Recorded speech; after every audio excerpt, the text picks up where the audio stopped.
my workspace, I have two large cubes, a red cube and a blue cube. Now let's go to the red cube.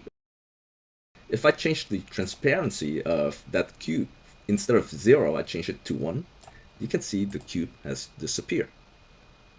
Let's return the transparency back to 0. And now we're going to use script to make that cube disappear.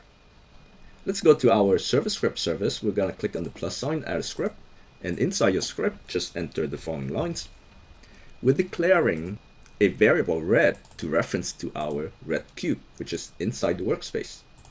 So here it is, game.workspace is going to take us to here. .red is going to reference to the red cube. We're going to wait for 12 seconds before we do anything. And then we're going to change the transparency property of the red cube to 1, which is going to make it disappear. Let's play test and take a look. I have a blue cube and a red cube. So give it 12 seconds or less, the red cube should disappear, and it's gone.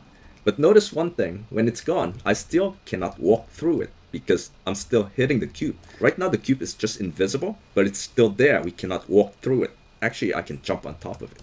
You see that? So let's go back to the script. We need to do one more thing to make the cube completely gone. So in order to make something completely gone, you would also have to change the can't collide property of that object. We're going to go down here. We're going to say red dot can't collide. Set it to false. So now other objects can no longer collide with this object, and the object is going to be as if the object is completely gone from the workspace. Let's play and take a look. You can see the red cube is here. I cannot walk through it right now, but give it a few seconds and it's gone. Let's see what happens if I walk through it. I walk right through it.